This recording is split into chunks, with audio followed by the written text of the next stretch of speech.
안녕하십니까. 담보대출에 대해서 알기 쉽게 전해드리고 있는 대익남입니다. 오늘은 시중은행에서 주택담보대출이나 전세대출을 받을 때 우대금리를 받을 수 있는 항목들이 은행별로 다 다른데요. 각 은행별로 우대금리 적용을 잘 받아야 내가 원하는 대출금리를 받을 수가 있습니다. 지금 설명드리는 내용은 각 은행별 홈페이지에서 발췌해 있고요. 또 제가 알고 있는 은행 대출 상담사님들을 통해서 얻은 정보입니다. 자, 국민은행의 우대금리부터 한번 살펴보겠습니다. 급여이체 50만원 0.3%가 인하가 되고요. 자동이체 매월 3건 이상 0.1%, 그리고 신용카드를 매월 30만원 이상 써야 0.3%가 우대금리를 받을 수가 있습니다. 자, 그리고 이제 국민은행의 스타뱅킹이라는 인터넷 뱅킹이 있는데요. 이 인터넷 뱅킹을 통해서 매월 한 건 이상 거래를 하면 0.1%를 우대를 받을 수가 있고요. 적금을 매월 30만원 이상 들어줘야 0.1%를 우대받을 수가 있습니다. 자, 그리고 전세자금 대출도 알아보시는 분들이 계실 텐데요. 이 전세대출도 동일한 우대금리 조건입니다. 이렇게 첫 번째서부터 다섯 번째까지 우대금리를 받을 수 있는 항목들이니까요.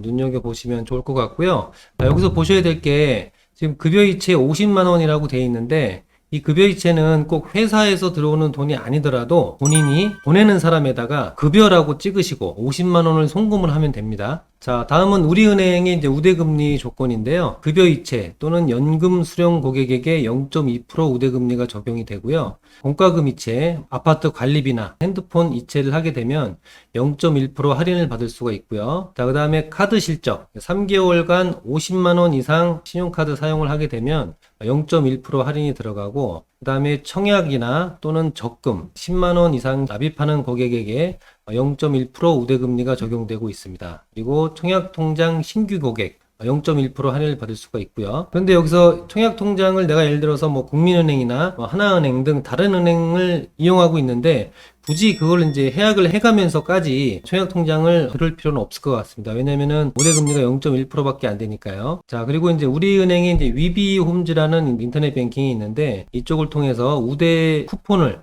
등록하면은 0.1% 할인이 들어가고, 부동산 거래 전자계약 시스템이죠. 매매계약서나 전자계약을 하게 되면 0.2% 할인, 그리고 전액 비거치식, 거치식이라는 거는 이제 처음에 이자만 내는 기간을 얘기를 하는데요. 그런 거치식 상환 없이 처음부터 원리금 상환이나 원금 균등 상환을 하시게 되면 0.1% 할인을 받을 수가 있습니다. 자, 그런데 여기서 이 모든 것들을 충족을 한다라고 해도 최대 0.5%까지밖에 우대를 받을 수가 없기 때문에 본인이 여기서 이제 할 수 있는 우대 조건들을 확인하셨다가 0.5%에 맞춰서 거래를 하시면 좋을 것 같습니다. 자, 그리고 우리은행 같은 경우에는 전세대출 우대금리가 나뉘어져 있는데요. 한번 보겠습니다. 급여이체나 연금 수령 고객 0.2%, 공과금 이체, 아파트 관리비나 핸드폰 0.1%, 카드 실적 3개월간 50만원 0.1%, 청약이나 적금 10만원 납입 고객에게 0.1%, 청약통장 신규 고객 0.1%, 원더랜드 금리 우대 쿠폰 등록 고객 0.1%, 부동산 거래 전자계약 시스템 체결 0.2%입니다. 이 전세대출도 마찬가지로 최대 우대금리가 0.4%까지밖에 적용이 안 되니까 내가 할 수 있는 우대금리를 잘 확인하셔서 거래를 하시면 좋을 것 같습니다. 자, 다음은 하나은행인데요. 하나은행 같은 경우에는 급여이체 0.3%, 아까 말씀드렸다시피 급여이체는 꼭 회사에서 들어오게끔 안 하더라도 보내는 사람 이름에다가 급여라고 찍으시면 인정이 됩니다. 급여이체 금액이 따로 정해지지가 않았기 때문에 그냥 매월 똑같은 금액을 보내시면 좋을 것 같고요. 그 다음에 이제 자동이체 매월 3건 이상이 0.1%, 신용카드 매월 30만원 이상이 0.1%입니다. 하나은행의 원큐 앱이라는 어플이 있는데요. 그 어플을 통해서 매월 한 건 거래를 하게 되면 0.1% 적용을 받을 수가 있고요. 적금을 매월 10만원 이상 들게 되면 0.1%, 청약저축 매월 10만원 이상 0.2%입니다. 아까 말씀드렸다시피 내가 청약 통장이 오래된 통장이 다른 은행에 있는데 굳이 그거를 해약해 가면서 이거를 들을 필요는 없을 것 같습니다. 그리고 이제 이 하나은행 같은 경우에는 이 담보대출이나 전세대출이나 이 동일한 우대금리 조건을 적용을 하고 있습니다. 자, 농협은행인데요. 농협은행 같은 경우에는 급여이체 조건이 150만 원입니다. 꽤 많죠? 급여라고 찍히게 매월 자동이체 하게 되면 0.25%를 이제 우대금리 받을 수가 있고요. 자동이체는 매월 3건 이상 0.1%, 신용카드 3개월에 100만 원, 매월 한 35만 원 정도씩 신용카드를 사용하게 되면 100만 원 정도가 되니까요. 그렇게 해서 0.25%를 할인받을 수가 있고요. 적금 같은 경우에는 매월 10만 원 이상 0.1%. 여기는 좀 적네요. 청약저축 매월 2만 원 0.2% 우대금리를 받을 수가 있습니다. 다음 이제 농협은행의 전세대출 우대금리인데요. 담보대출과 전세대출이 좀 이렇게 나뉘어져 있네요. 급여이체 150만 원 0.2%, 자동이체 매월 3건 이상 0.1%, 그리고 신용카드 3개월에 100만 원 이상 사용을 했을 때 0.2% 할인을 받을 수가 있습니다. 자, 다음은 신한은행입니다. 신한은행 같은 경우는 이제 담보대출, 전세대출 이렇게 분리되어 있는데요. 담보대출의 경우는 급여이체 0.5%, 신한은행도 급여이체의 어떤 그 일정 금액 기준이 없습니다. 그냥 급여라고 이제 찍으시고 이체를 하시게 되면 0.5% 할인을 받을 수가 있습니다. 굉장히 큰 우대금리 조건이죠. 신용카드는 3개월에 50만 원 이상 0.2%고요. 적금이나 청약저축 매월 10만 원 이상 0.2%입니다. 신한은행 같은 경우에는 타 은행에 비해서 우대금리 조건들이 매우 심플한 것 같은데요. 급여이체만 했을 때 0.5%를 할인받을 수 있으니까 이거 하나만 해도 굉장한 혜택이 있는 것 같습니다. 그리고 신용카드 3개월 이용 금액도 50만 원이기 때문에 타 은행에 비해서 좀 적은 것 같고요. 자, 신한은행의 전세대출 우대금리인데요. 급여이체를 했을 때 0.4%, 신용카드 3개월 50만 원 이상 0.2%입니다.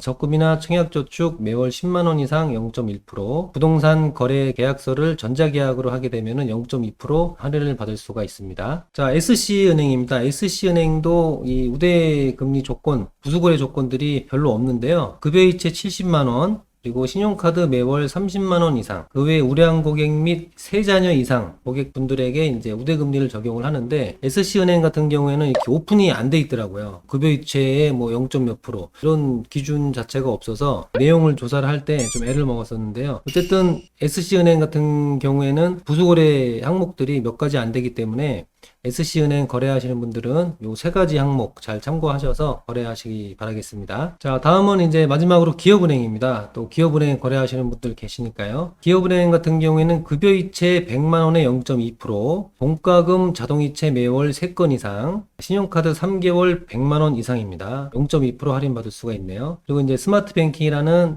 인터넷 뱅킹을 통해서 거래를 하게 되면은 0.1%, 매월 적금 10만 원 이상, 그리고 청약저축 가입을 하게 되면 우대금리를 받을 수가 있는데, 기업은행 상담사 분들이 하시는 말씀이 부수거래 조건을 굳이 안 해도 기업은행 대출금리는 뭐 거의 비슷하기 때문에 이런 거래들을 뭐 굳이 안 해도 된다라고 하니까요. 참고하셨다가 내가 예를 들어서 대출 신청을 할 때 요런 그 조건들을 하게 되면은 금리 우대가 있는지, 아니면은 요런 거래 없이도 금리 우대가 있는지 잘 확인하셔서 진행하시길 바라겠습니다. 자, 제가 지금 설명드린 이 우대금리 조건들은 큰 틀에서 자주 바뀌지 않는 부분들이기 때문에 이 은행은 요렇고 이 은행은 이렇게 부수거래를 해야 되는구나 잘 알아두셨다가 대출 신청하시기 전에 이렇게 숙지하시고 신청하시면 좋을 것 같습니다. 그리고 3월 25일부터죠. 금통법이 지금 시행이 되고 있는데요. 이 불공정 영업행위, 그러니까 뭐 일명 뭐 꺾기라고 하죠. 예를 들어서 뭐 어떤 걸 거래를 했을 때 부수적으로 거래를 해야 되는 그런 이제 은행들의 조건들이 앞으로 어떻게 될지는 모르겠지만 좀 지켜봐야 될 것 같습니다. 예를 들어서 뭐 보험사의 이제 담보대출 같은 것들을 이용을 할 때 보험을 뭐 거래를 해야 된다라든지 그런 것들이 있기 때문에 지금 정부에서 금통법이라는 법을 발의를 하고 있는데, 금융사 측에서 어떻게 대응을 할지 지켜볼 필요가 있을 것 같습니다. 자, 오늘 정보가 도움이 되셨다면 구독과 좋아요